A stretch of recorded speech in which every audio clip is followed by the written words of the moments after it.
तो वोग हॉस्पिटैलिटी में मैं काम करता था और कंपनी ने मुझे टर्मिनेट कर दिया है। कारण क्या था?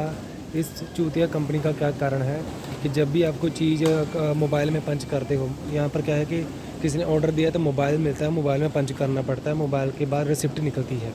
कई बार मोबाइल हैंग हो जाता है, रिसिप्ट जल्दी नहीं निकलती।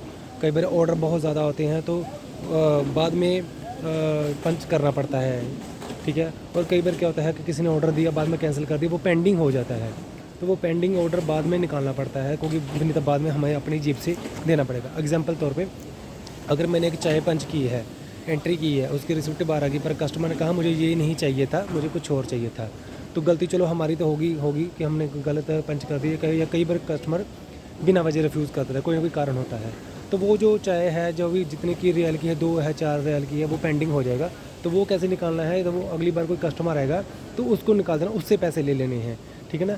पर्ची वही उसको दे देनी है। तो कई बार मोस्टली मैं कस्टमर को पर्ची नहीं देता था, ये मेरी गलती थी।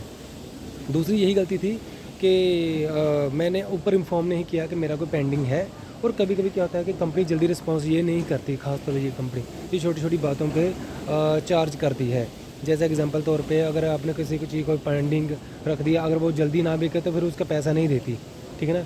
इसी वजह से मेरा बहुत सारा शॉर्टेज था, मतलब 100 रियाल 150 रियाल के करीब मेरा शॉर्टेज हो गया था। तो मैं ऐसे ही फिर बिना पंच के ही कैश निकलवाता था, मतलब ले लेता कैश, क्योंकि तब पहले मैंने अपनी जेब से पे कर दी, बाद में मैंने इस तरह से ले लिया। अब क्या है, कंपनी के एक व्यक्ति ने पैसे 5,000 के 7,000 रियाल लेके भाग गया।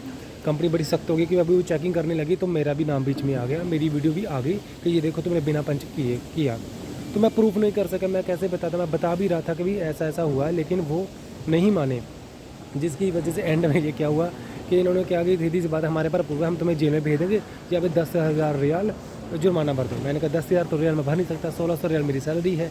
पूरे 1 महीने की 1,600 सैलरी इन्होंने मेरी काट दी और साथ में मुझे टर्मिनेट कर दिया। तो मेरा बहुत बड़ा नुकसान हो गया और बेइज्जती भी हो गई। अभी इंडिया वापस जाऊँगा, कभी 2 साल के लिए गया था, 2 महीने में ही वापस आ गया।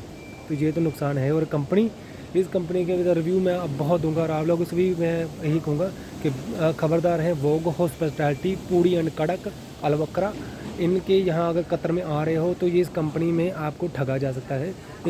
इस कंपनी में अकोमोडेशन बहुत गंदी है, 8-8 10-10 लोगों के एक रूम में है, और उनको बाथरूम, यही एक बाथरूम यूज़ करना पड़ता है। और छोटी छोटी सी गलतियाँ भी आपको पनिशमेंट मिलती है, आपको ही मिलेगी पनिशमेंट। जैसे एक लड़के ने किसी वजह से हमारी आपस में बहस हुई, लड़ाई हो गई, हाथापाई नहीं हुई थी, बहस हो गई, तो और कंपनी में पेश हुए हम दोनों। गलती जिसकी थी उसको तो सस्पेंड किया 1 दिन के लिए, और मुझे भी 1 दिन के लिए सस्पेंड कर दिया। तो अगली बार अगर आप इस कंपनी में आना चाहते हैं तो सोच समझ कर आइएगा, वोग हॉस्पिटैलिटी कतर, पूड़ी एंड कड़क में। Thank you.